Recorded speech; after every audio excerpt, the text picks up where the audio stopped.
Hello chickies, welcome to the Fully Booked Penguin channel. I am Hannah and today we are doing my June reading wrap-up.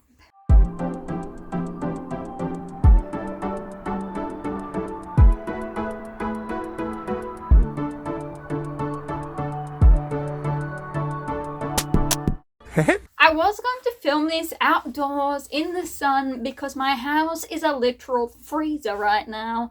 However, the sun was too sunny and I couldn't find a spot which was sunny where I could, draw in the warmth of the sun, but also not disturbing the lighting. So instead I compromised and I came indoors. Now I had a very rocky June. It was a month. It certainly was. My health destroyed. We did get through 7 books. Most of them were manhwa. So out of my TBR for June, we got to 6 books. I did not end up reading Jim and Wally. It is the second time it's been on the list and hasn't been picked.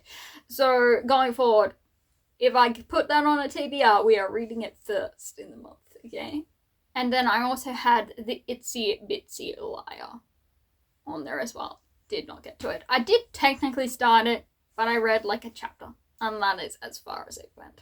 So, out of the 7 books I did get to, of course 6 were off the TBR, and 1 was for another video, which I don't know when it's going to be released now because the theme of the video, currently the subject, is a little in turmoil. And by a little, I mean it's completely and utterly just chaos. Utter chaos.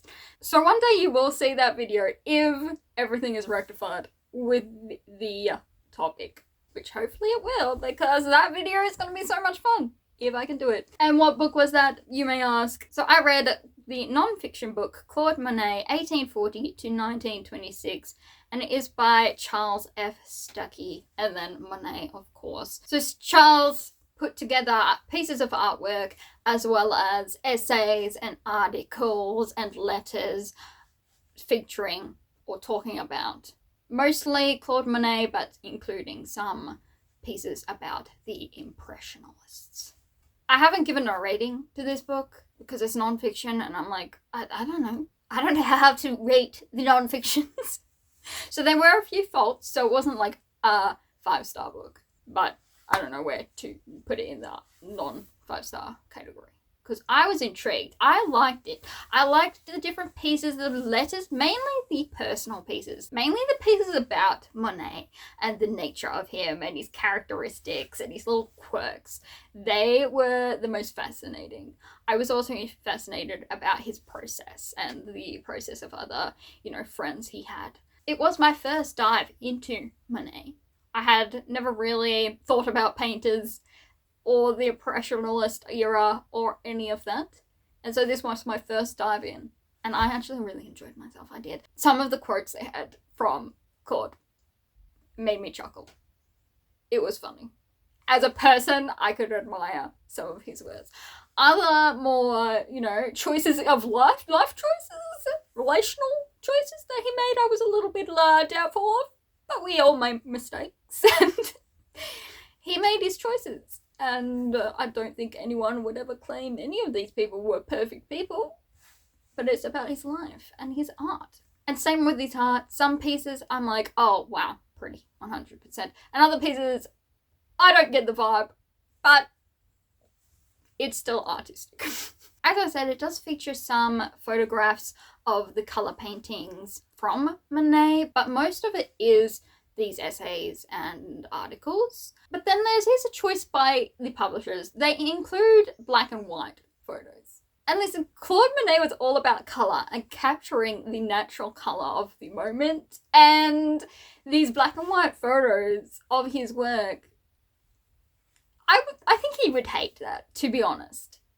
It's like you're looking at it and you can see the shades and the highlights, but that's it. It doesn't capture the essence of his work. And so I thought that was definitely a choice. And not the right choice for the publisher of this book to go with. But yeah, I found it really interesting, other than a couple of the interviews or topics got a little bit repetitive near the end. Like, we'd have a piece and I felt an earlier letter or excerpt was better suited for telling that part of the story. So I felt sometimes you just didn't need it, the extra ones. And it was a long book. It had a lot of articles. And I got through it. I really enjoyed it. I have, in fact, got another Monet book in because I enjoyed myself so much. So now I have even more letters and pictures to go through. But this one is just a collection of letters to and from Monet and his art. So I'm intrigued to read that one at some point too. Obviously, I enjoyed my dive into the non-fiction of Claude Monet.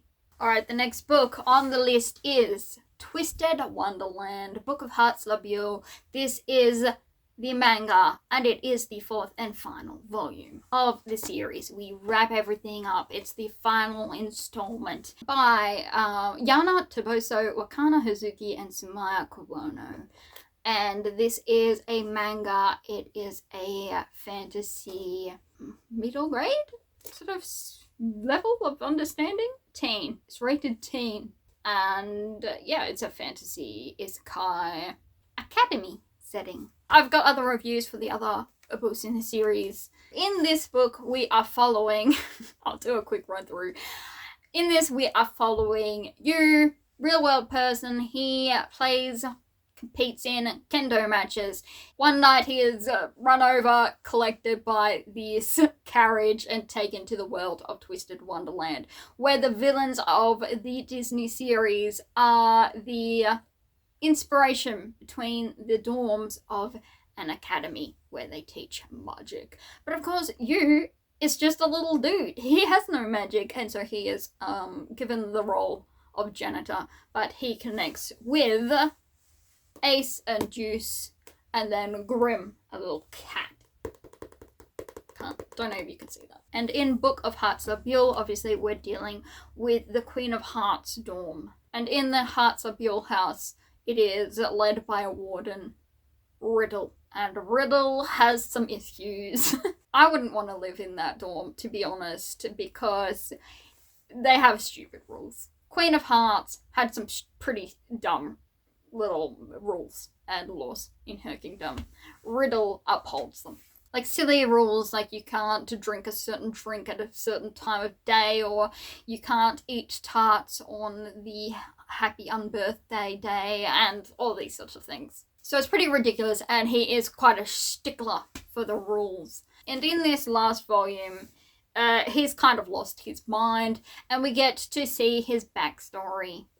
And honestly, his backstory explains some things, but his house isn't helping him by coddling him. They kind of just go to his whims, they don't speak up, and really that has put him in the place he is today, because he is exactly like his mother, and he respects his mother when his mother... not exactly good, let's just put it that way. But it wraps everything up sweetly. Yu actually does something. And I am still 100% on Ace's side, because Ace was kind of the antagonist against, or the opponent of Riddle. He kind of clashed a lot, and through the power of friendship, of course, everything is smoothed over, but still, I'm 100% on Ace's side. So for this manga, I am giving it a 4 stars for this volume. And it is a nice little wrap-up to the series, and I can now return all the books to my friend so she can peruse it. However, I am going to be diving into, not playing, but looking at playthroughs of Twisted-Wonderland game. So we'll have to see whether I enjoy that. But I'm sure me and my friend will discuss them at length and despair over Riddle and support all the other ones that my friend knows. I have no clue. So yes, 4 stars for Twisted-Wonderland, the Book of Heartslabyul, Volume 4. Don't know if you could hear that car, but we're going with that take. Yay! Next up on the pile we have From a Knight to a Lady, which is a manhwa. The art is by Ink, the story by Ein, and the original story by Hyerim Sung Hyerim. This is a fantasy, not so much romance at the moment, it's more a... what is it? Let me just tell you the plot. We are following Estelle, who is a loyal knight of a kingdom. However, she, a little knighty there, is betrayed and killed. And then she awakens 3 years later in the body of Lucifella Aiden. And I'm going to call her Lucy from now on. So Lucy is the spoiled daughter of a wealthy count in the enemy kingdom. The kingdom that was trying to take over her little one. And they succeeded. They wiped out her kingdom due to the betrayal of the person who betrayed her, obviously. He sold them out. And then joined the enemy. Yes. So Lucy here awakens. She doesn't know what's happening. She's trying to figure it out. And she realizes that as a lady, she doesn't have much power, obviously, because she's a lady. So she has to wield a different weapon than when she was a knight.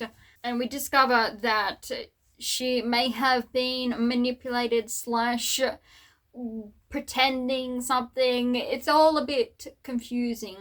So of course the new Lucy is trying to figure out what happened to the old Lucy, what happened to her Estelle, and reconnect with some old pals who are now rebels. You know what, there's a lot of political angles taking place, a lot of shenanigans, a lot of things we're trying to avoid but also trying to counter, but also it's a mess really of a situation that she finds herself in. I really enjoyed this first volume. We do jump timelines and perspectives a lot. It's not just in Lucy's point of view, we get a few different ones and we jump around timelines and different things.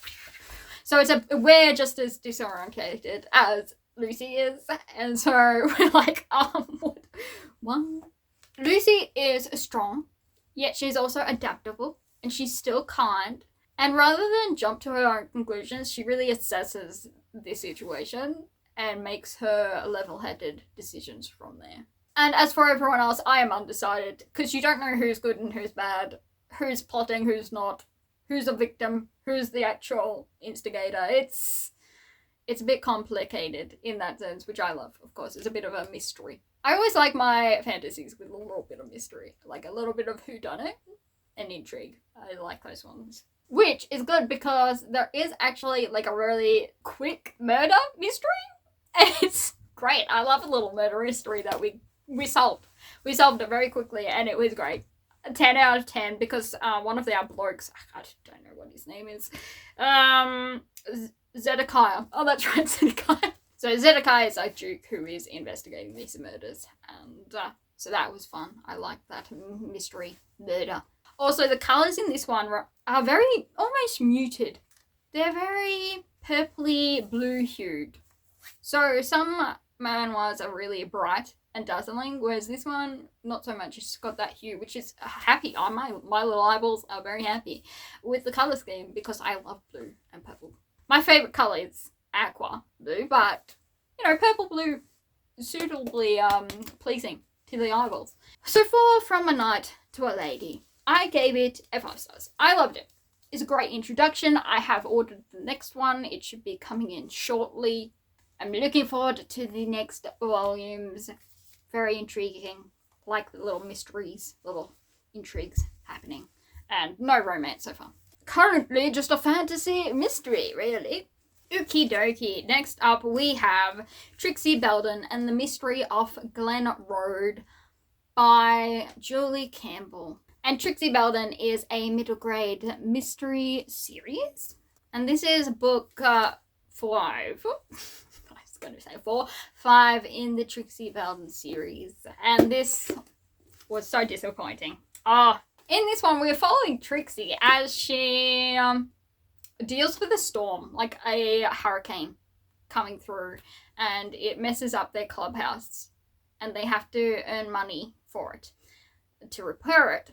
But Brian has this car that he was going to buy, but he puts the money instead for the clubhouse. And of course everyone's like, oh, well, we want to still get his car. So they take on this task of gameskeeping for a week, which supposedly is enough to get them the money. Don't ask me how they can afford a car off 1 week's work, but supposedly the gamekeeper can. And so they set to this gameskeeping, but there's some clues of some hunting happening, and so they're very suspicious. Here's the biggest problem with this book is the men.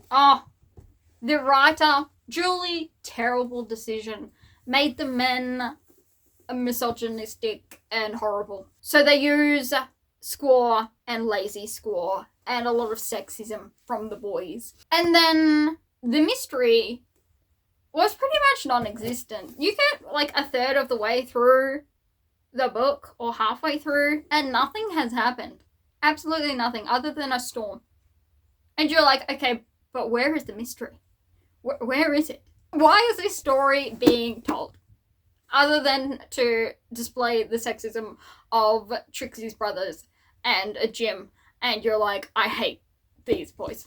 So really, we spend a majority of the book talking about the weather, talking about parties, talking about how we're going to hide something or act a certain way in order to get something, act suspiciously or act out so we can get this other thing so that we can do this other thing, when none of it was necessary. And I must admit, because I was expecting a mystery, I didn't see some of the points. I didn't see some of the plot points coming because I was expecting something more. So I wasn't expecting the nothing thing to happen.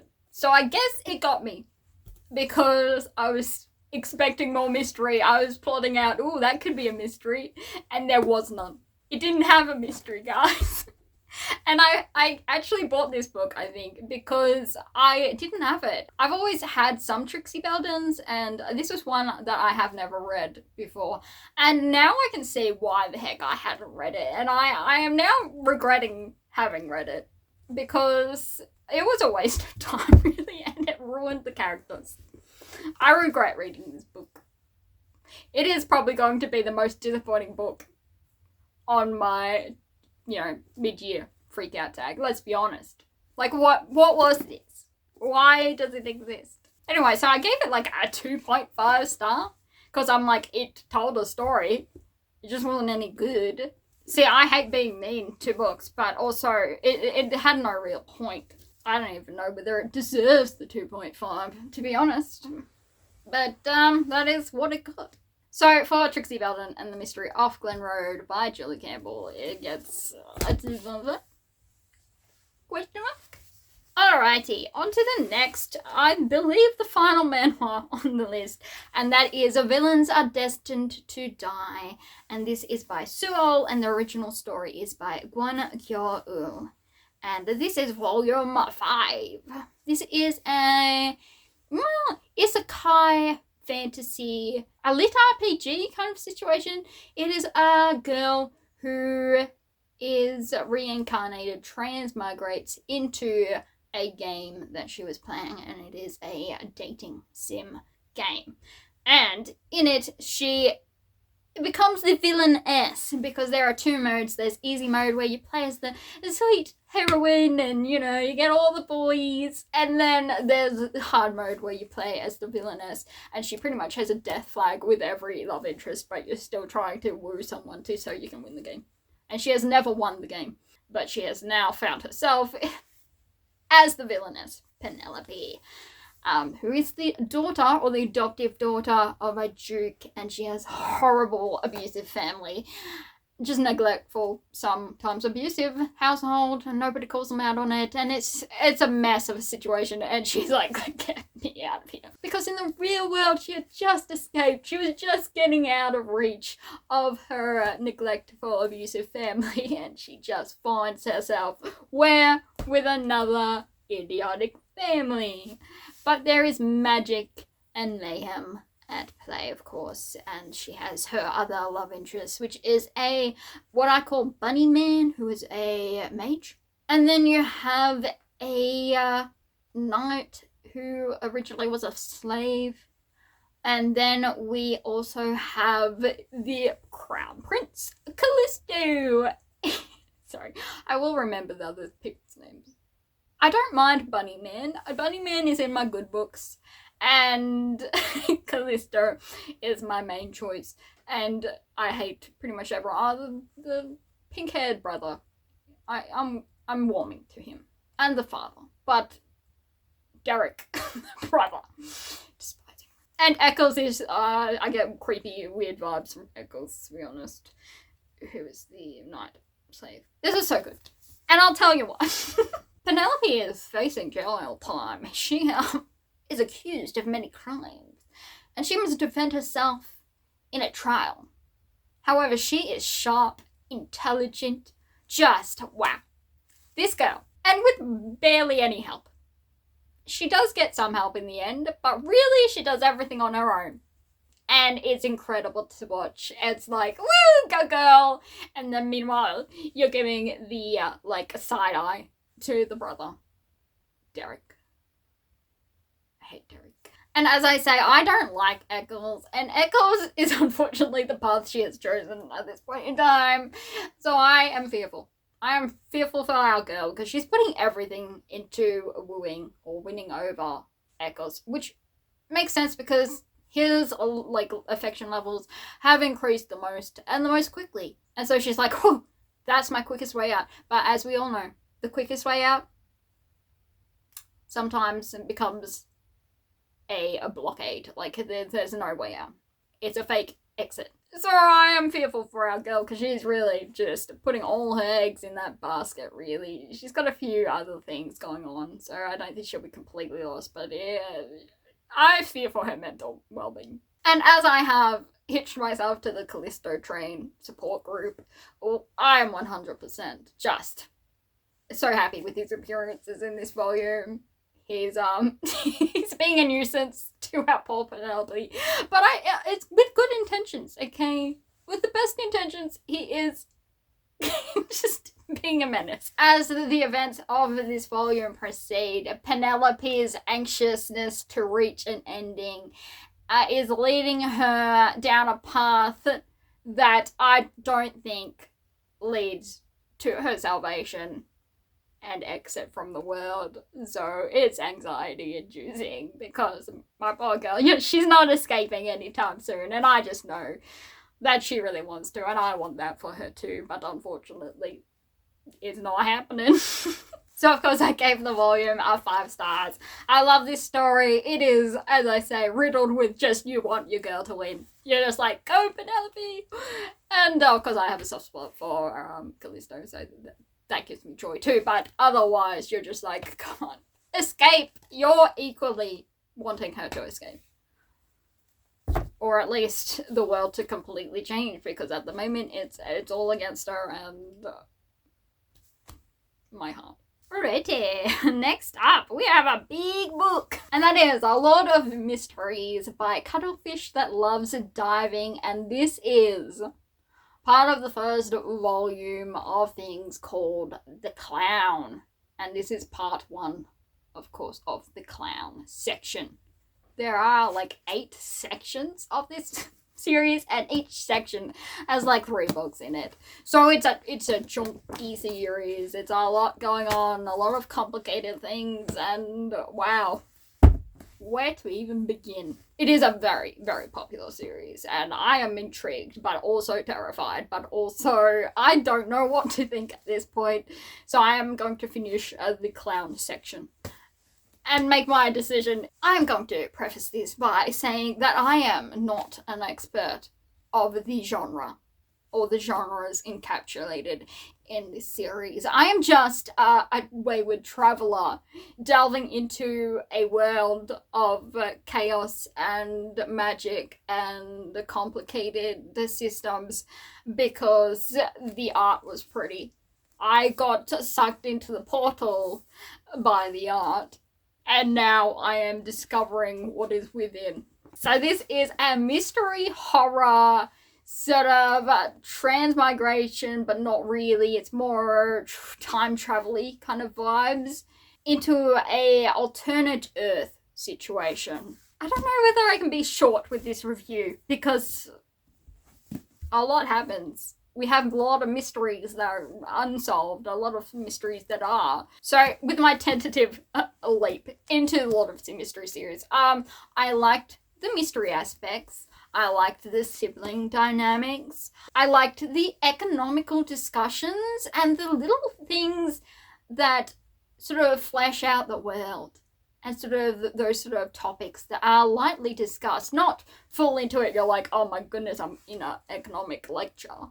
But enough that you're like, I see you, writer. I see where you've gotten inspiration, what you're trying to say right there. So the world is indeed rich and a lot of economic and different discussions. Simply put, a man from the real world, Gyeoeul, I think his name is, that might be his last name, I'm sorry, and he possesses the body of Klein, and Klein has recently, very recently, when he gets possessed, been a part of a very mysterious, dark undertaking, i.e. the scientific group that Klein is part of, they all died through ways that look like suicide but might not be. So he finds himself there and he has to recover. He has to figure out where he is, why is he there, who he is, who these other people are. There are already people investigating the murder. He's like, I can't help because I haven't a clue.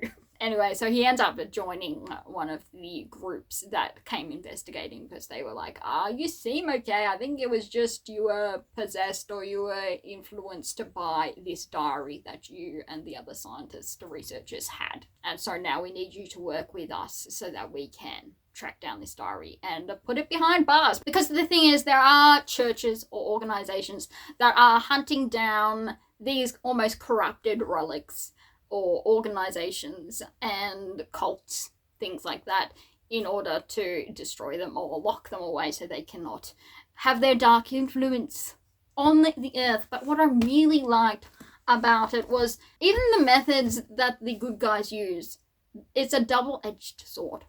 And they're not secretive about it. They're like, yes, this can help us track down the bad things.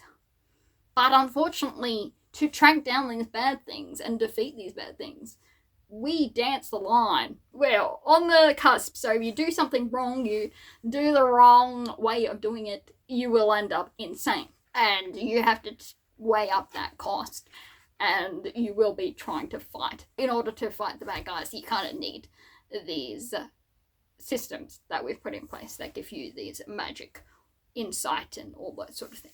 I did find that the level of murder gore was digestible, but then I also watch a lot of murder crime shows and bones and that sort of thing, so I didn't find the descriptions too bad. However, it is dark and there are a lot of, yes, murder and different things going on, and check the trigger warnings. I think the book says teens, 13 and up, and I'm like, I would not be giving my teenager these books. I would wait until you're more adult and can understand these things, not going to lie. And that's really where I personally, as a Christian, I'm a little bit doubtful of the series, where it stands for me, because it does have talk of divination and the tarot cards and sort of these churches, and they do borrow a lot of wording from churches and religion, but it is really just a smoosh up of religion. They were taking this piece and they're like, that sounds good. So yes, it's called churches, but none of them really are, if that makes sense. It's kind of just a moosh of inspiration rather than anything succinct, and their world story isn't a Christian world story. So I place this in the position of it's fiction. It's made up rather than it's trying to poke fun at anything, and nothing it's doing is poking fun at a religion or Christianity or anything really. It's just saying, here's the magic system of my world, and the author has taken inspiration from real world things, which I think might be on purpose. As I say, I believe this is an alternate Earth that Klein is in. Like maybe an apocalyptic or something like that world where rather than being futuristic, it's almost gone historic because it is steampunky and sort of, yeah, past, but it's also future and wibbly wobbly timey-wimey stuff going on, so I'm not sure. But yes, there is tarot and that sort of thing, which I don't like. Because while I feel it has no power, I also know that a lot of people get in dangerous situations because of it. So I don't... the sway. It doesn't sway me, but it might sway others. So do I agree? I wouldn't recommend it. It's a good discussion point. That's why I like it, because it's got things that you could discuss. But also, I wouldn't encourage in the real world, but it's also a fictional world. But then, at the same time, I wouldn't want to put a stumbling block for anyone. Whereas I'm like, well, yeah, it's all fancy la-la, like, made up anyway. So I'm not sure. That's why I'm going to go through the next couple of books. I do sense it might get darker though. So if it gets darker, I'll probably won't continue past the clown. As I say, I don't know how to feel. I really liked this volume. So I'd give this one a 4 stars. But at the same time, some of the topics, some people might not be comfortable with. Some people shouldn't be reading it. I'm like, it's fictional. Nothing's like poking fun or anything or mocking. So I don't know. Otherwise, there are a few translation mistakes, like with grammar and spelling and stuff like that. Mainly spelling. And some of the writing, I don't know whether it's mainly like the translating team, is a little clunky at times. Like you're like, that could have been done a bit better, or that part wasn't required. And as I say, yeah, I plan to complete the clown arc, but 4 stars for this one. And I shall make my further judgment on where it sits with me once I finish the clown. It's along the lines of that verse. What is it? Whatever is good, whatever is lovely, think about such things. And I don't think this really sits in that. But yes, it is a bit creepy, but nothing too horrible. So ultimately, I am fascinated by the work, and I feel some parts sit fine with me. It's just the use of certain magical system that I'm unsure about, because while I'm like, it's all just made up, fathers, not so much, you know? Alright, I am exhausted, but we are to our final book, and that is The Princess and the Blade by aitommylove, and it is a YA fantasy romance, and it is part 1 of a trilogy. I'll start with what the blurb says. The blurb of this is, we are following a princess whose parents have gone missing, so she is now pretty much running the country, and she has forest magic.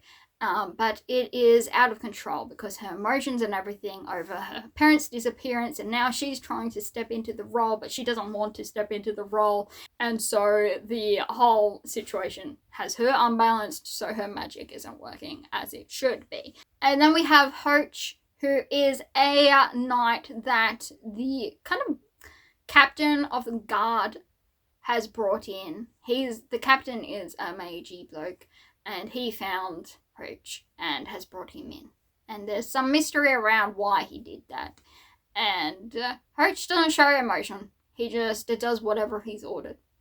That's who he is. He just follows orders. He is assigned to the princess to be her bodyguard. So this is a sweet introduction to this series, the trilogy. Nothing much happens. It's pretty low stakes. You get introduced to a few things that could have plot to them. It's a very slow burn plot, as well as the slow burn romance that is happening. There isn't much plot. We're just covering the basics of character introduction, but we do flesh out Hoach's character and the princesses. But mainly we get Hoach's change over the book. And it's realistic for his changes to take that long. because he needs that time to change. It's just that change doesn't really equate to much happening outside of it. And I felt like some of the more repetitive things that were happening could have been tightened up in editing. So here's my thing. While the blurb has the princess as the main character, really Hoach is the main character.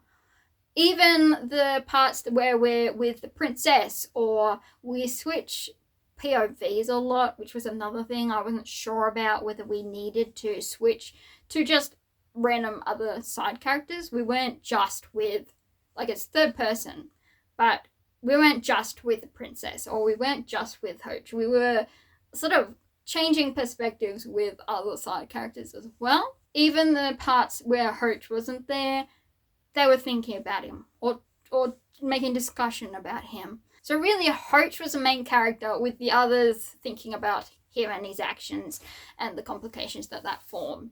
And we get a little bit of the princess's struggles, but it takes a backseat. And don't get me wrong, I actually enjoyed being Hoach's point of view. In fact, I preferred that, because everyone else was just thinking about him or making comments about him. So I was like, let's just be with the lad then. Let's see what he's up to. Let's see the mystery behind who made him him. But we get hinted at his past even, but nothing is delved into. We get hinted at other things, but nothing is done about that. And so it leaves you in this, I know there is a plot there, there is some intrigue there, but we're not actively pursuing any of that intrigue. So we're just kind of here. And these side characters, they obviously revere Charlotte, our princess, but they don't care for her. They don't love her, if that makes sense. They revere her as someone like, that's our princess, she is so kind, she is so lovely, she is our hope, she is our everything. You know, she's just this young girl. They're almost like, oh, yeah, we love and adore her from a distance. I don't want to actually spend time with her. I would rather do my own thing. That seems like way too much work and hassle to actually support her from her side. You know, I'd rather not do that. Thank you very much. And I was like, what is wrong with all these people? They revere her. They're like, oh, our princess, but no one gets to understand her or spend enough time to understand her. They're just like, oh, you'll be great at it. We believe in you, princess. But at the same time, we won't support you in believing in yourself. It was intriguing, the mystery behind Hoach's past and then Charlotte's parents' disappearance. But they never give you anything that you can sink your teeth into. It's like, oh, here's a little bit, but then nothing. It's just nothing. Or here's this rampant beast for one chapter, and that's it. That's about as actiony as we get. Excuse me if that is a camera angle change. It appears I spoke too much, and the storage on my phone ran out. So I shall stop yapping very quickly now. So I do think the book is more target age range for reading is middle grade, even though the characters are YA. The level of storytelling and everything is just more the level of a middle grade. Maybe upper middle grade, but yeah, just not quite YA. So in the end, it did just feel a bit like a 388 page prologue. I just didn't connect with any of the characters other than Hoach enough to really care about continuing. Yes, we have nothing answered, so the different mystery and the different hinted at plot still has to be discovered and investigated, but I don't care enough for the cast to probably delve into future books. I did, disclaimer, read the ebook version, so I didn't get the full illustrations of the physical edition, but I wasn't so in love with the story that I would invest in getting that physical edition, so I don't know how much that would have impacted my reading experience. So in the end, I gave it a 3 stars. It was a book, it told a story, and it did develop Hoach as a character. I just feel like it could have gone through a little bit more work or consideration on where we jump in and how we incorporate the plot, because there wasn't much plot. In the end, we were just following the 2 main characters, and really, Hoach was the main focus of the book, rather than the princess. So yeah, 3 stars for The Princess and the Blade. So those are our books for the month. As I say, a bit of a mixed bag, mostly manga and manhwa, because it was a month, guys, and I'm not going to go into details, but so as I say, I'll do my mid-year freak out tag, or whatever they're calling it, next week, and the next one was going to be a specialty vlog that had a theme and everything, but it's a little up in the air at the moment. I'm still going to work on it, still going to edit. Maybe I'll have more time to ponder such things just in case this other thing works out, which we're hoping it does. But yeah, we'll see. But that's me. That's the situation of the current state of mind. And hopefully you had a good reading month in June. Hopefully July is even better. And the rest of the year even better. That's the hope anyway. And until next time, I wish you all happy reading. And until then, peace.